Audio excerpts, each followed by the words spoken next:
Hello, listeners, and welcome back to the Community Exchange Podcast, where we talk to friends old and new about their careers and the future of media industry. I'm Matthew Scott Goldstein, better known as MSG. Thank you. Thank you, JR. As always, the Community Exchange Podcast is brought to you by Open Web, the company building a safer, fairer, and more trustworthy internet. Now I have a great conversation for you. JR. Good to see you. First of all, let me start with this. How long have we known each other? Not nearly as long as it feels. Right. So I actually looked it up. Yeah. Alicia Borsa introduced us in September of 2023. So we've known each other for 12 months, 14 months. Crazy. It feels so long. And what I say to you, and you don't have to reciprocate, the day I met you, my life got better in the ad tech publisher world. No, it's fun to find people with strong opinions in the space. It's really been a lot of fun. It's really enjoyable. And you have probably come to almost every one of our dinners. Most of them. Right. Yep. You're a standout. Yep. You're always hosting the roundtables. Yep. Right. When we do it at your place with Rich Cacopola and myself. And I gotta say, it is a pleasure when I met you. Okay. So I had to get that out of the way. So now I want to start with everyone's favorite question. Yes. Okay. Tell us about Game of Thrones. And by the way, we have 45 minutes. We can go longer. We need to hear the story of Game of Thrones, how it all started. Yeah. So the background in this is that I am the official cartographer for Game of Thrones. I did the canon maps. So there's a book of maps. They're called the Lands of Ice and Fire. There's 12 of them. Each one is like 3 foot by 2 foot. Like, these are big poster maps, right? 72 square feet of hand-drawn Game of Thrones for George. You did it. I did it. Every single hill, every mountain, every castle. Yeah. Did everything. you read all the books and then you figured out but there was never a map before, right? So I am a huge nerd, obviously. I mean, that's pretty much a given, right? Yes. That's not a mystery. So I read these books in the late 90s, early 2000s. I read these things at college. I'd read them way before. So all the people were like, "Oh, this show is great." I was like, I'm that nerdy friend who's like, "Oh, but you really need to get into the books." Were the books better than the TV show? Well, at least the TV show's finished. Okay. They actually got to the end of it, right? The book's still going. Okay. So I got approached in, I think it was January, February 2012. Okay. It was like after the first season had come out, just before the second season was starting. And it literally was just an email out of the blue from Random House saying, "We like your work. George likes your work. How'd they know your work? Do the maps?" Because I have been playing D&D forever. Huge nerd, obviously. I love it. Shocking, right? Truly shocking, right? Be interesting to see if you can pull together an ad tech D&D group. That would be certainly possible. We could do a dinner. That would be wild. And so I kept up with old friends through D&D. We started playing remotely, right? So we did this way before COVID made Zoom gaming a big thing. I lived in Poland for a couple of years, so I kept up with old grad school friends in Poland over D&D. And when you're doing that, you need to look at something. So I drew maps for the games, and then I put those maps online, and then people found those maps. And then I got commissions, I got small third-party gaming companies and computer gaming companies and novels. And so I had this website which has got all my maps on it. It's called Fantastic Maps, obviously. Why would it not be called Fantastic Maps? Okay, producer Andrew, from Fantastic Maps to Decipher, the name of the podcast. Because whenever you say that's the name of the podcast, go ahead. And then I learned how to do SEO by running my map website. And so when you search for fantasy maps, which I'm sure is what Random House actually did, my site just came top of Google, and they sent me a note out of the blue because they found my maps and liked them. And then you built, and so when Game of Thrones starts at every single episode, it's your map. They're based on my maps. The maps I did are the posters. Those inspired and were references for the show. If you actually, there's a great documentary which is the making of the last season, and there's a whole episode just on the Battle of King's Landing where Daenerys goes full flamethrower and just torches the city. And there's a behind the scenes in the production room, and on the wall is a map of King's Landing. It's my map. And they've got the strings and the pins and all the things they were figuring it all out, which is awesome. There were maps beforehand. They had maps in the front of the books, the actual books themselves have got the little maps. So those were the starting point. But then I also got George's hand-drawn maps scanned. Oh, what he thought it all looked like, and then you enhance that. So a particularly fun piece of this, if people are huge Game of Thrones fans or not, but if you think about it in your mind's eye, Westeros is very rectangular, kind of squared off at the bottom, right? You're like, well, why is that? And it turns out there's 2 pieces of A4 paper, like letter paper, sellotaped together, and he just drew into all the corners of the paper. So Westeros is exactly 2 sheets of paper. Oh my God. That's why it is that shape.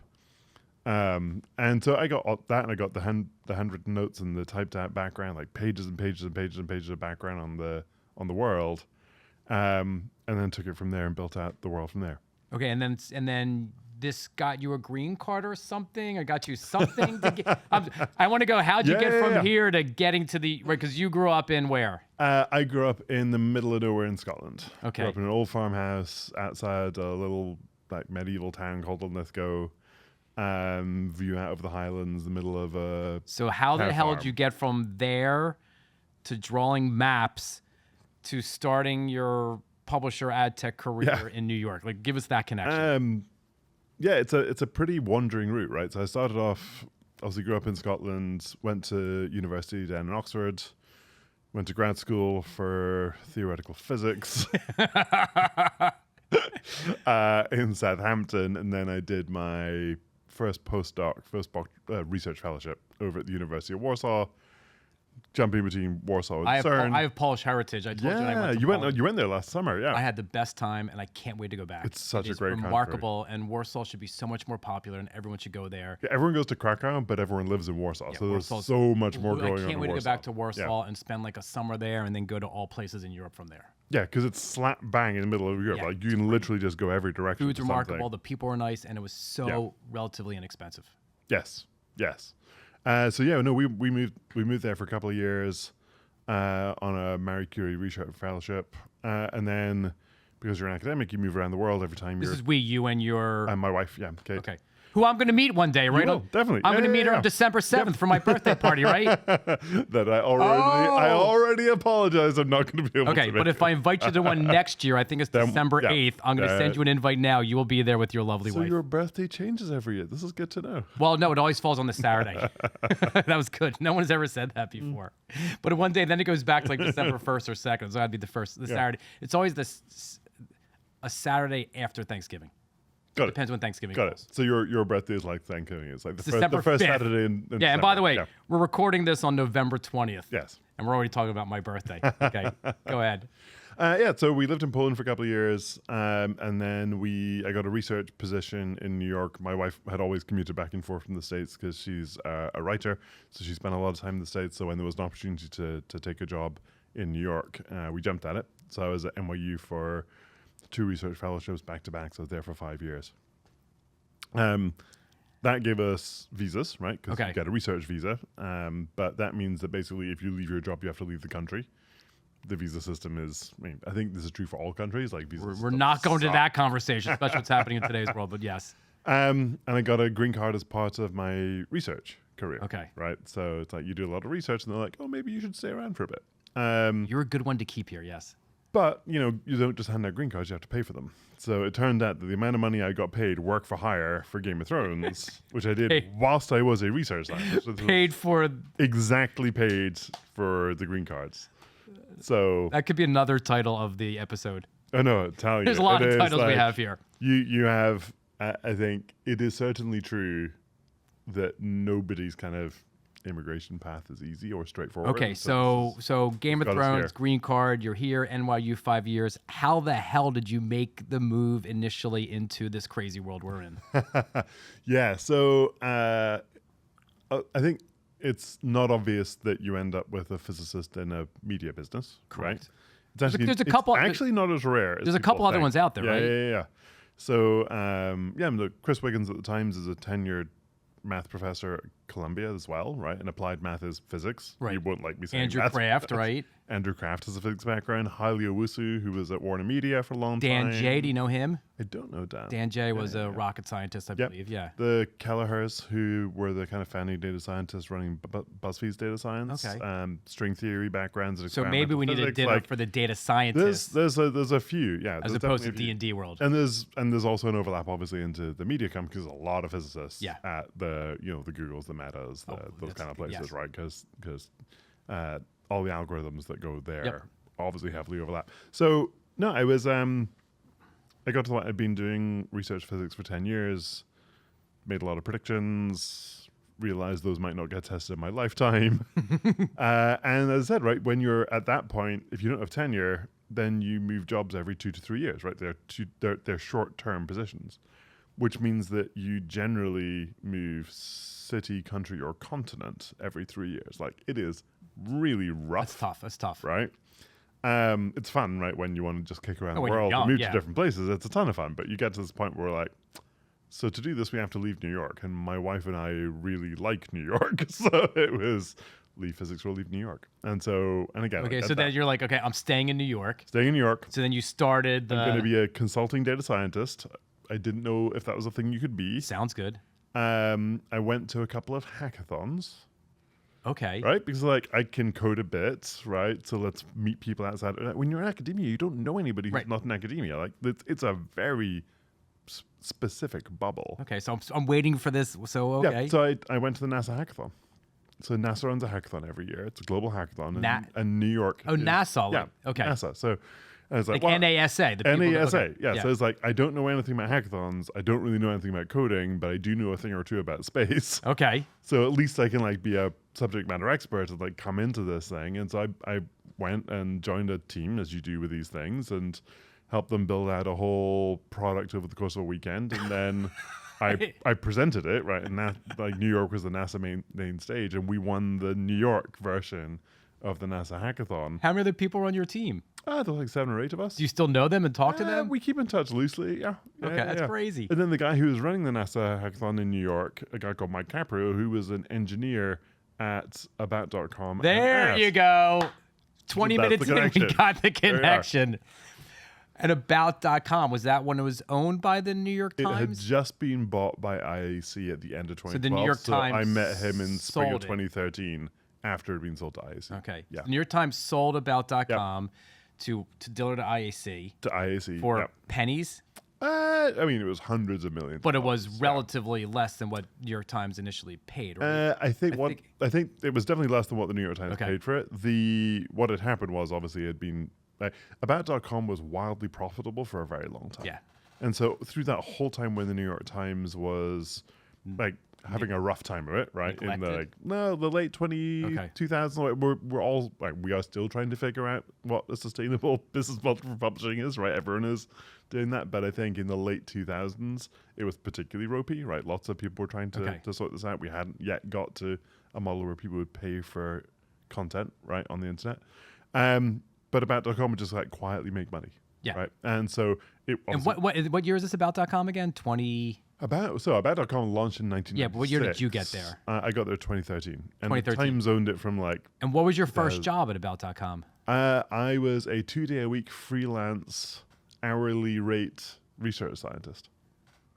Working for the person working for somebody way, way, way down the chain inside the business. Okay. You're just like, oh, you seem smart. Come work here. Neil had started the CEO. Neil Vogel had started the CEO like 4 months before.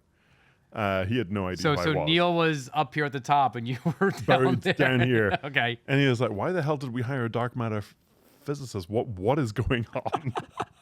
Because he hacked the shit and we were going to the moon. Well, he was mystified, right? Yeah. He'd just taken over this business, and suddenly somebody had like brought a research physicist onto staff. It's like, what are we doing? You still laugh about that with Neil all the time? Okay. Okay. So I did that for 6 months. They basically just like threw me on things that were weird or complicated or unusual, which does a lot. Did you figure it out right away? Were you a quick learner? Probably, right? It's surprising how similar the math is. Okay. Between physics problems and publishing problems, honestly. It's like one of the big questions that you ask in a physics experiment is, did our data screw up or did the universe change? Okay. Which is every publisher, this is an anomaly. All the time. Did Google change something or did we break something? Right? Like those are standard questions. It's such a simple question that you don't think about that much. But it's the same math. Yeah. It's literally the same math, right? So that got very familiar. I got offered a job to run data science across IAC publishing. So it wasn't just about, it was like the Daily Beast and Investopedia and Dictionary at the time and a handful of other assets. This was around. Data science was not that big then, right? This was the first data science group that was built kind of inside these pieces of IAC, which was really fun. You got to build it for the first time. Hired a bunch of my friends from NYU who I'd worked with. So like, this is the thing, right? You take on a new job. You're like, I'm sure I can do this. Oh God, I need help. Who do I trust, right? So you go and hire hire your friends. They've gone off to do like. But they must have loved coming back to work for you, like bring the band back together. Oh, it was super fun because they could also like learn non-academia working together in a kind of a fairly safe environment. And they've gone on to do all kinds of fun things. One's off at Volvo, one's off as running his own consulting business, used to work for Facebook in the DNC.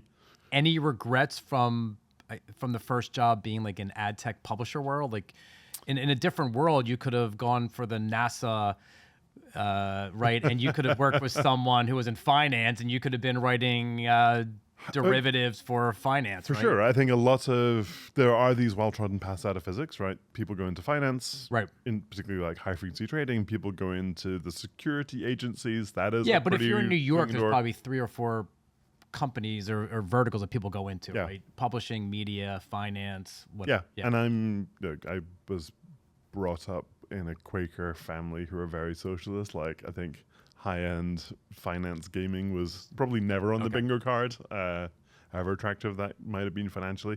No, and I think when I was looking at it, a lot of the financial stuff, I got to like, how fast can we run the algorithm, not what new algorithm is it? I think that's gone back and forth over the years, but at the time there was a real focus on performance engineering. And I learned just because I can code does not mean I am a coder. And that was a very good, very early lesson. It's like, just because I can write things doesn't make me a writer. Correct. Same is true for coding.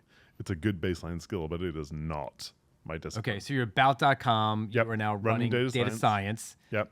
And then, and then how did these meteoric leaps happen then in the next 6-7 years? No, I think so. About.com was always like quietly huge, right? We had this massive footprint. Even then we were getting like 100 million uniques in the US every month. Like it was a monster of a business. And the model was have the people who know the content make it and then update it every 6 months or so, right? Yeah, I mean, I think the old days of About.com, which I think is pretty pertinent as we kind of go into this next phase of the internet, everything was a subdomain, right? So you would have gardening.about.com or cats.about.com. And it was built as a human guide to the internet. Yep. And it launched 2 years before Google, right? Because it's like, the internet's big and complicated. Let us guide you around the internet. And then this little West Coast search startup rented server space in the about.com server center in a building in Chelsea, New York. And they're basically like, I think we've got this. Like, I think we're going to help people find their way around the internet. And so the about.com data center is now the Chelsea Google building. Oh. So the first data center in that building was built by about.com, by people who still work at the company. The one that's the full city block. The full city block. Yeah. And it's there because I believe it's where the international internet cable comes in. Yeah. Which is why that building is so critical, right? So, I mean, the company's had this long relationship with Google because they predated them and they've been closely involved all the way through. So we've got this amazing data set that goes back to January 1st, 2000, which is daily interest in the entire internet. Okay. By all topics. It's like this map of... Another reference to the map. Yeah, but it's like one of the first things I did, right, in an internal hackathon was we plotted basically the growth of the internet. And you can see the seasonality, the heartbeat, the interest. You can see a lot of macro level views of... You can see what people read on September 12th, 2001. Right? Because you can go back to like these big national, international events and you can see like the obvious and the less obvious repercussions across all of people's How it just ripples through, right? Because again, they were never telling people what to read today. They were there when people looked for the information. So it really is a sounding board for what the country cares about in the world. And so you can see these ripples like every single day. Like fascinating when you look back there, insane when you look at COVID. Right, when we were running this through all of that period. Okay, so what was your job after running data? Like when did... Run data science, they handed email and social for a bit, which was fun to learn, but I'm certainly not that person. And then we kind of got to the point where we realized about.com wasn't the right website for the future of the internet, right? Which is an interesting conversation to go have with the parent company that spent money on it. Yes. Like, we have to save this by killing it. And so what we did was we tore it apart. We tore it right back down to the studs, right? And we span off all the good content, right? We took the core pieces that were really excellent. So we built Verywell, which is a health site. We built The Balance, which is a finance site. So they took all the content of .about.com and spun it off then into 8 or 10 different verticals, 12 different verticals with different names. Yeah. Okay. Yeah, and we launched completely new domains. I don't think I from ever scratch. realized that's what happened back Oh then. yeah, no, That's a big ass It's a decision. huge decision. So we basically destroyed one of the original 5-letter domains of the internet, right? Like about.com, if you go there, it doesn't exist. It's Right. gone. But we took all of the best, the absolute best, which was like the core of what made it good. And like the intent-based, great Yep. content that advertisers Yep. want. That was whole part of And the. we took it from tens of millions of pieces of content down to hundreds of thousands. And we doubled the size of the business. You got rid of just the long tail of crap, right? Yeah, That but we was also like consolidated it down and unified it, and we deleted a lot of stuff, right? But Okay. we got to like the real heart of what was good, which was not a small exercise, right? This is unifying Is that that 6 scale of months content. to a year? We were launching a new domain probably every 2 to 3 months. Wow. And we were launching a few in time. Then we got through mostly in about 12 months. So no, it was more than that. Or we got through 4. Yeah, it was about 18 domains once we were done. Is there any publishers out there today who could do the same thing? I'm sure there are. I mean, the But nothing that exercise of- comes to your mind I mean, immediately. there aren't. There's no content portfolio today that is as big as what About Okay. was when we picked it up. And for sure, I don't know of anything that is as broken today as it was then. Okay. Right? Like every time we come, and once it was growing, we got a lovely question, which is, can you fix something you didn't break yourselves? Which is a good compliment, but it's a pointed compliment. And so we then bought Investopedia from IAC. It was already an IAC company, but we bought it, brought it into what was now Dotdash, right? We renamed the company. And I stopped being a data scientist and I took over from the outgoing CEO, and Gustin's like, CEO of. Investopedia. Oh, so you So ran Investopedia. I ran our first acquisition. So I walked in and was like, okay. How big was Investopedia when you acquired it? When it moved over? It was like a little over 100 people. Okay. Based in another office up on 41st Street. We were in Times Square. It was like a 2-block commute. Nice in the summer, cold in the winter. And who owns Investopedia now? We do. Still it's, okay. It's still part Still of part of- Dotdash. okay. Yeah. And so that worked. We ran the same playbook, and the same things happened, right? We took off the bad ads, stripped out the bad content, made the site much faster. Like, so that's when we Same built this playbook. playbook. And once we realized that there was a playbook and the playbook could work many times, obviously IAC went ahead and like, great, what do you want to buy, right? And so we picked up Birdie, we picked up Brides from Condé Nast, we picked up Serious Eats and Simply Recipes, right? We kind of ran through, brought them in. How many acquisitions were there? 5, 6, 7, 8, 9, 10? Probably like 4 or 5. Okay. And there were a few domains in each one. And then that kind of was all working. We hit COVID. All of that happened as it did to everybody. And then in December 2021, we bought all of Meredith. And that's... Which is literally that's sort of like AOL buying Time Warner, right? Because Meredith was 5 times as big from a revenue perspective, I think. 4 or 5 times as big. I forgot what the exact revenue numbers were. It was probably 6 or 7 times as big in terms of... 5 times as big in terms of headcount, I think. Okay. So it was definitely a smaller business in terms of scale, however you cut it, buying the bigger one. And also Meredith was and still is the biggest print publisher in the US, right? So at the time the deal closed, we became the largest publisher. Okay, that's in one North question. You don't have to America. answer this. Did DDM, Dotdash, did they look at other acquisitions as well, or was Meredith just the right fit? I think by the time that we had this playbook, I mean, IAC gets shown everything more or less, right? They're Right.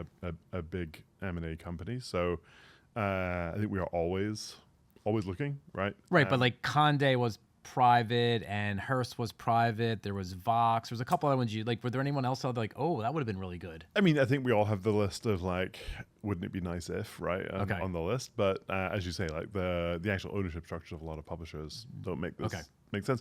But the other critical thing is it's also got to be the right kind of publisher, right? We don't do sports. We don't do news. We don't do news. And we don't do politics. I mean, yeah, right? Because the thing that made About so valuable, which we figured out, because like when nobody should have been buying us, people were still buying ads on it. And we're like, what is going on? Why are these companies still coming back in every time, renewing and renewing and renewing? And we realized it's because the content was a very good predictor of what you do next. Yeah. And so that's not true of all content. No. I always joke with people who leave DDM and go to like another publisher, like a news publisher. I'm like, it's not going to be as easy as it's not going to be as easy as you think. Okay, just like you think it was all you, but when you go somewhere else, you realize it's really hard when you're not intent-based content. Yeah, it's the nice thing. Is like people are like, why does it work? So why do the ads work so well? It's like because of everything that isn't to do with an ad. Okay. Everything else is the reason it works. So now it's DDM, and then you Yep. re-platform all the sites. You took out the ads. You made everything super fast, and boom. But wait, were you also running finance at one point? So when we acquired Investopedia, I took over Investopedia, so I was running finance. So I was running Investopedia and our finance brands. We had a few through the financial crash in the spring of 2020, right, when COVID was just kicking in. In the fall of 2020, I switched from running our finance business to running our health business, because running a health business during a pandemic is also a large challenge, obviously. So this is like, okay, finance is fine. Okay, go work on the health side of the business. And then I was running finance and health at the Meredith acquisition. So like Health Magazine. Oh, it's funny. I thought you were running finance like you were the CFO. I got that. A lot of people on LinkedIn who want to sell me software believe that. Yeah, okay. And I keep sending them to our actual CFO, and he says, please stop doing this. Please don't tell them I exist. Okay, so, and now you're DDM, you're the chief innovation officer, but you also do a bunch of other things, right? Yeah, I mean, Chief Innovation Officer is one of those incredibly vague titles, which is very convenient, right? So that's anything that's like kind Chief of, Strategy Officer, same thing. Like, every Chief Strategy Officer does something different in different companies. COO is similar, like Chief Innovation Officer is similar, right? It's a hodgepodge. It allows for things like things that are weird or interesting or unusual or broken tend to kind of fall into my team's world. Okay, and then when we were talking a couple months ago, you said something about AppNexus. And I thought you worked at AppNexus, and I went to your LinkedIn. You never worked at AppNexus, but now I misunderstood. What you really said is, I only hire people in my new world who used to work at AppNexus, because you basically have all these engineers and product people working for in your new world, right? And then we're going to get... Only is a little strong, but okay. I think we've done a pretty good... No, I think So AppNexus was one of the biggest DSPs, right, outside of Google. Right, I think they had an ad server at one point, too. They did have an ad server at one point. They were obviously bought by AT&T, and then AT&T sold it to Microsoft, and it became Xandr, right? So I think still in the bid request, it's listed as AppNexus. So like, if you get into the code, all the breadcrumb trail is there. What we discovered when we got to the size of Dotdash Meredith is, the question is, what can you do when you're a platform scale publisher, right? Because you're big enough. You have more uniques than pretty much any publisher. More uniques than any publisher. It's not a tech company. We are like within a few percentage points, right, of real platform scale. We reach pretty much everyone in the country every couple of months, and a significant fraction of the world. Because we have that level of penetration into the country, the question is, what do you do now? What opportunities does that unlock? Okay. Because if you're just running a publisher like that as individual websites, I mean, like, you might as well be an ad network. Like, that's not that interesting. But what's the scale? And is this where Decipher just then came around? For sure. Okay. Right. And so the trick here is saying, okay, there are some technologies that are built for this kind of scale, right? And a lot of ad tech obviously has always been on the like, oh, don't worry your heads about it. Like, we'll solve target on the internet for you. Like, well, what if we did that instead? Because we know our content better than anyone else will. We know our audience better than anyone else will. But we don't have, the publishers in general don't have that muscle, that discipline of having built that kind of tool. So on the recommendation of a couple of people we knew in the space, they're like, go meet a couple of the AppNexus people who have since left, right, post-acquisition. They've all gone to different places. Because they basically built something like that when they... Because this was their jam, right? This is what they do. And so first one I met was Patrick McCarthy. He had been at AppNexus on the product side. He'd also been involved in pre-bid. So he's spent a lot of time thinking about these problems. He came over publisher side. He's like, oh, I've never really thought of a publisher. And they got to grips with our perspective on the same problem, right? It's just the other side of the fence. And he's like, oh, this is really interesting. This will be fun. So he came on board to run all of our kind of open market integrations into the whole ad exchange. Okay. And then Sam Seljan, who built the AppNexus bidder. And once you had a couple from that, like, bring me more of these people. These people are good. And so I think, well, we all started having a lot of fun and realizing that there really was a there. There was a bunch of fun opportunity here. And then Lindsay Van Kirk was one of the more recent ones. She came on almost a year ago now, and she had launched the AppNexus. Lindsay's great. I wanted Lindsay on this podcast, but I got you instead. She's fantastic. You'll get her on the podcast for sure. their points of view on the history of ad tech today are hilarious because they've been in the weeds Oh, on we it, wanted right? it. We wanted to do an ad tech history. Yeah, they'd be great people for that. Okay. Yeah. But the AppNexus diaspora, right? This kind of AppNexus mafia goes deep, right? They're in all the big companies because they all post-acquisition. A lot of them moved into these companies in senior roles. And when did Decipher become Decipher? Like, when did you brought these people in and was looking So Decipher, Decipher was on one level what we had always been doing, right? This was how we sold ads when we were Dotdash, even like in the days of about.com. But it was kind of this artisanal, like, oh, if you want to go sell to a client, we know exactly which bits of which sites are going to work, right? That's kind of just a deep knowledge of our content and the audience reading it. When you scale to the size of Dotdash Meredith and you're talking like millions of articles and 40 plus sites, that kind of artisanal understanding of sites doesn't work anymore, right? So what it allows you to do is say, okay, say I'm working with a investment company and they want to sell somebody a mutual fund, right? It's very, very easy to say, oh, okay, on Investopedia, here's this section about mutual funds, sell mutual funds, right? That's contextual targeting. There's nothing new about this. It performs great, but it never scales. Correct. Right? That's always the limit. What we found out was that what you could do is first take all the language in there and do natural language processing. Right now we're using AI, but at the time this was pre-LLMs. And you could say, oh, when we talk about mutual funds, we talk about things like low risk, long-term investing, buy and hold, right? So, like, our value investing section talks the same way, our ETF section talks the same way, our robo-advising section talks the same way, our retirement planning section talks the same way. So, like, those are the subsections we should pull out. And also financial tips on Real Simple, right? Right. In So a there's whole this different domain. graph of like this keyword, this term they want goes across so many different properties as opposed to just the and it's not the keywords. one it's obvious it's one. literally all of the concepts that come up in this conversation, right? So you're reading all the pages. Yeah, so you build this like big bag of words model of the entire domain and you relate all these topics at every level. Across your tens of thousands of hundreds of thousands of articles, right? Million plus, right? Okay. And we have like 1,500 taxonomies and then one level down 15,000. So if you're looking at connections between taxonomies, there's 1 million or 100 million different connections you can score, right? And so you score all of them. So if you start in one place, you can like walk the chain to any other point. That also doesn't actually get you all the scale that you can get, because what you can then do is say, oh, we have a lot of readers, right? So I think we have data now on tens of billions of visits, right, across the domain. So we can now say, oh, people who read about this, who read about mutual funds, who read about retirement planning, who read about value investing, also read about, and much more highly over-index reading about, cruises. Okay. And then you do the connection gardening, there. cooking nice roasts of meat, traveling to Europe. So the top one's got a score of 100, but the travel and everything else gets a score of like 80 or 70. So you're building this like behavioral map of who the consumer is. And since you see everyone on the internet and you have content on everything, you can actually build a great map of the internet what you want, which therefore gives advertisers what they want when they want to buy something. And you can start from scale. any point, right? So like we can start from like the Country Music Awards on Entertainment Weekly or Taylor Swift, or we can start from travel and leisure and luxury holidays. We can start from teaching your kids, how to do the homework, right? You can start from any of these points and kind of walk the graph out into the whole And then how network. big's your team of building this whole thing out now? It must be... Yes, we launched this in the spring of 23. So it's been fully out now for about a year and a half. We have dozens of people working across the business, and like whether it's like the researchers who actually mine this for insights and provide that back to like those.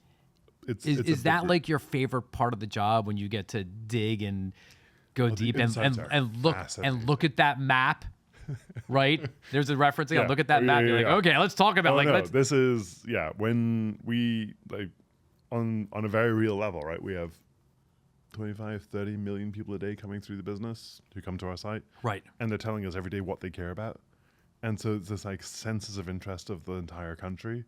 And just you get some kick-ass report at the end of every day, and the next morning of like, here's what happened. Oh yeah, no, we have daily trending reports. Like we know exactly how many people should read every article, right? We actually have a prior, a Bayesian prior, like an actual predictive baseline for the average number of people who read every article every day, and then every single day we get a report on what the most surprising spikes were. And they're the ebbs and flows of what people are really thinking about. You get the seasonal stuff, but then you get like the shocks and surprises because and you probably could have predicted things also, right?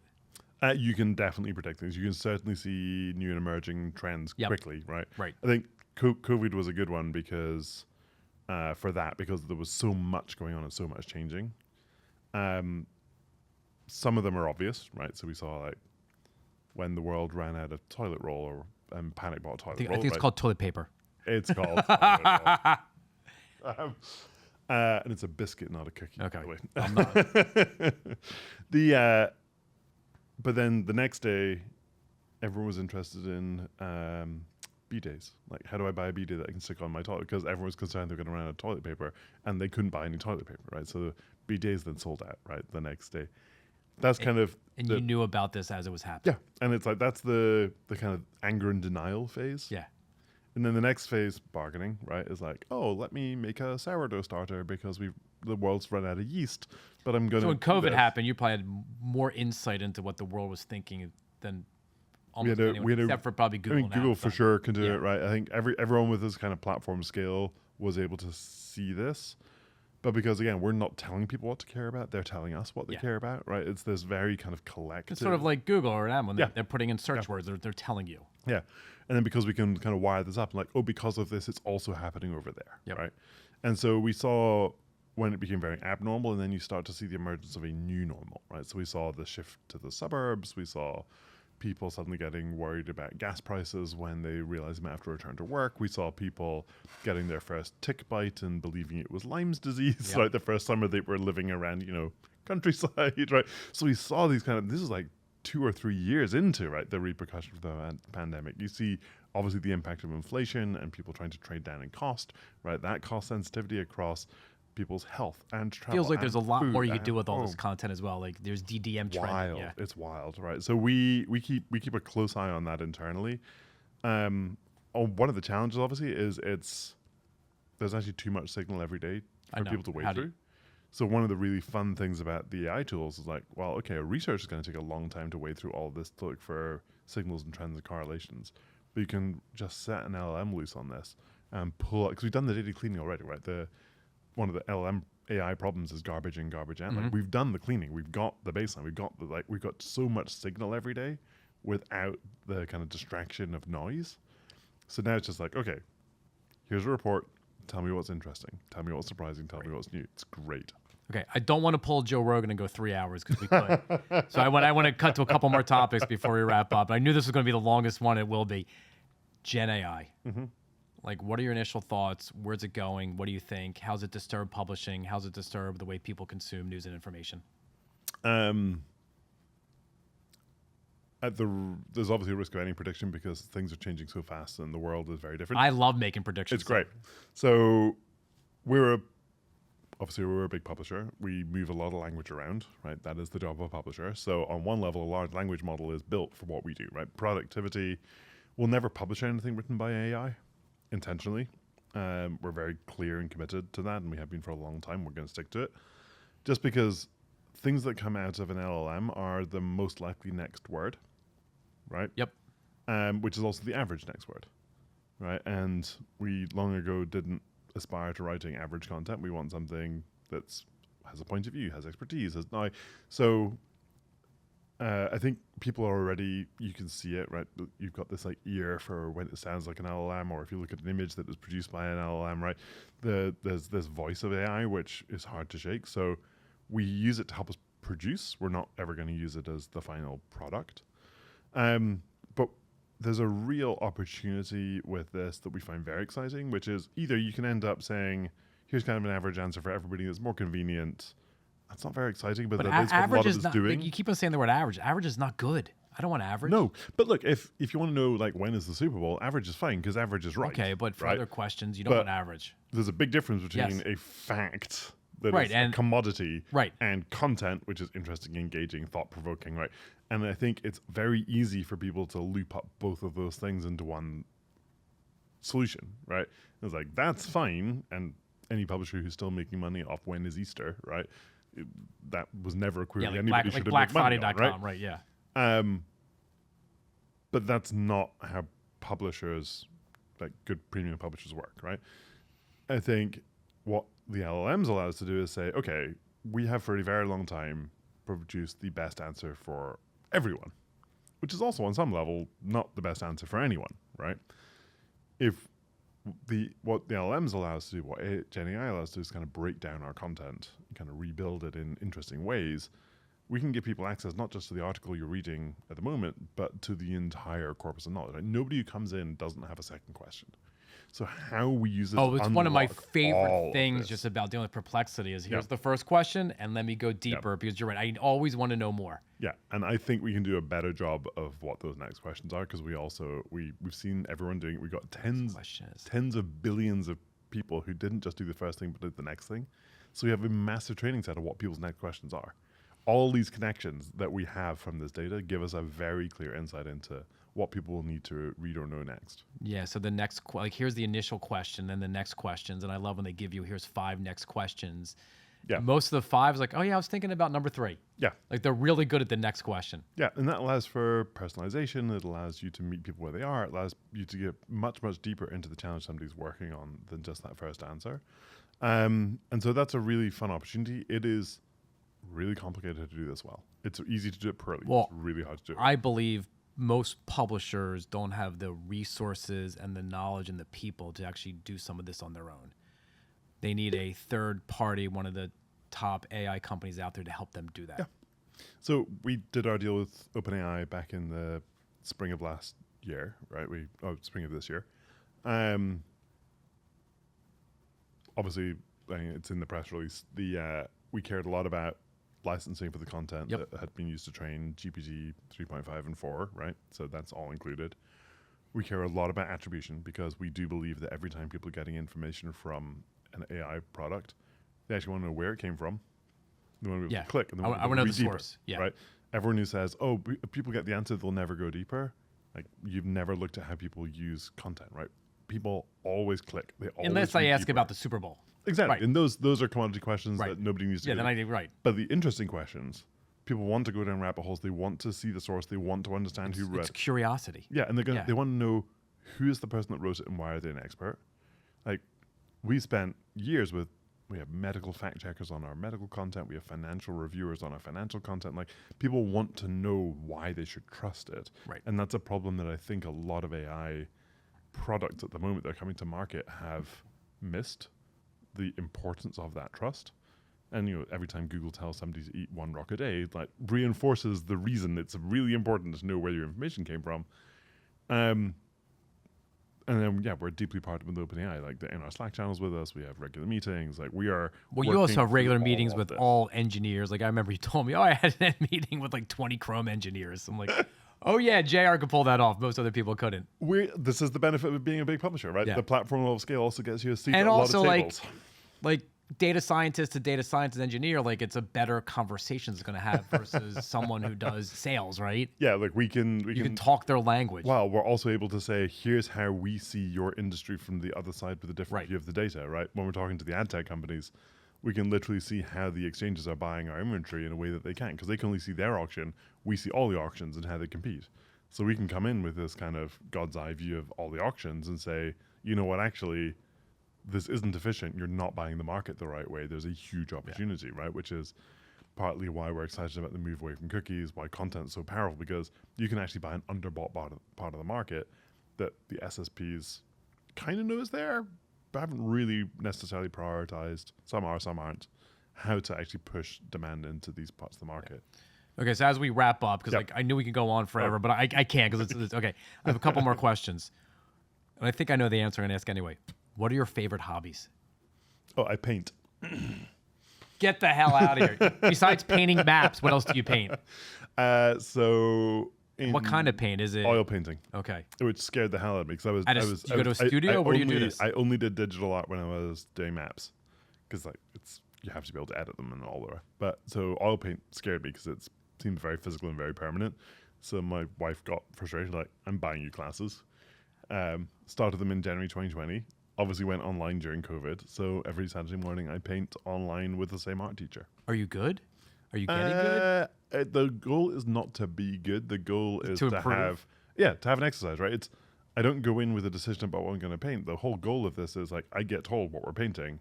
Okay. So there's no decision making on a Saturday morning, right? So versus all the decisions you have to make Monday through Friday. exactly, right? And one of the great things about this, and it was always true of the maps, is there's a huge benefit when the world is not easy to control, or whether you're working these like big, complex, long-term questions when you're trying we're trying to change the industry, and these are slow, long projects, right? If you can start something and finish something in 2 hours, that's amazing. Success. And also, I think I'm naturally an introvert, right? I can play an extrovert. Which is the irony, because when you come to the round tables, because I know you're naturally an introvert, but when you come to the round tables, you like glow in a really amazing way. I'm an opinionated introvert.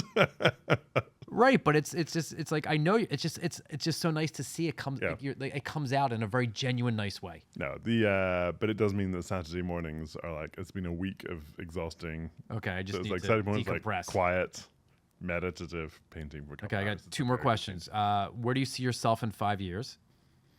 I'm almost certainly doing something quite different to what I'm doing now, because the world is changing so fast, and I like doing new things, and there will be lots of new things to work on.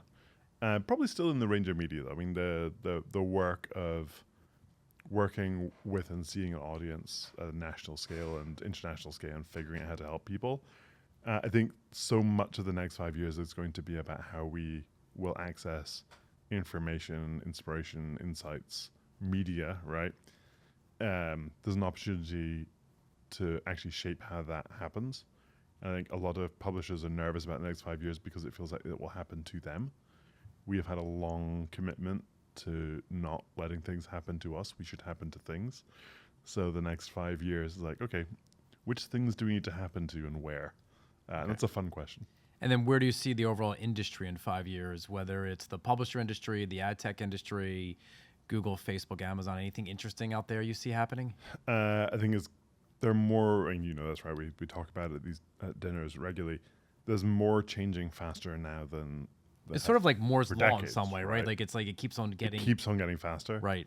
But some of the big fights that were kind of fought and settled, or we thought were fought and settled, like who owns shopping, who owns search. Well, we right? thought Google all owned search, but as we know, right? Google's probably peaked on search. But people still need to search, right? The user behavior is still... the question is how and where will it evolve to, and who will be the winner? I don't think people want search. I think people want answers. And Google gives you search results, not answers. Perplexity and even Gemini give me answers. Yes, I want to know who it's from on follow-up questions, but I like getting answers better than just blue links. But I'd also say TikTok is one of the biggest search engines in the world. Right? So people search in lots of different ways. Correct. And will Google still be the dominant place they search? Who knows, right? I think there's a reasonable chance it isn't, right? I think Perplexity won't be the answer to all things. It will, that kind of interface, right? But it's also determining a single answer, right? And there's a big difference between search, where you're given an array of questions and you get to pick the ones you want to go for, versus an AI answer engine, which is giving you one answer, right? That's a big change in how we believe people access information. So convenient? Yes. A diversity of opinions, voices, and perspectives? No. And that's a huge shift, right? A kind of mono-informational answer is a really dangerous shift in how people get information. It's also a very convenient one, so it's a very compelling one, right? Like you said, it's going to ebb and flow, and it's going to... And so I think when the car was invented, all the cars looked like horses and carriages with no horses. Yes. I think we're still at the stage where the new phase of things looks like a search engine without a search page, right? Like, I think we're still in that phase of we're adapting a known format. We haven't broken through into the new thing yet. There's also a generation of going to that Google homepage and searching. Yeah. 20, you have to, it doesn't change overnight. Or all that, like, Gen Zers, and people say, I never use Google search. Like, I ran a health site. There are some questions that only teenagers ask. They're still searching, right? So, for us, they protest a little. I'm not even going to ask what those questions are. Oh God, there are some. Yes. Yeah. Okay, we're going to wrap it at that. JR, thank you so much. Oh, it's a pleasure. Thank you so much for having me. Fascinating interview. Yep. 14 months into our relationship, going strong, except you're not going to come to my birthday to party. It's okay. Thank you to the listeners. Thank you, everyone. Thank you, Open Web. And if you want to be interviewed next, send me a DM. Thanks, everybody. Thank you.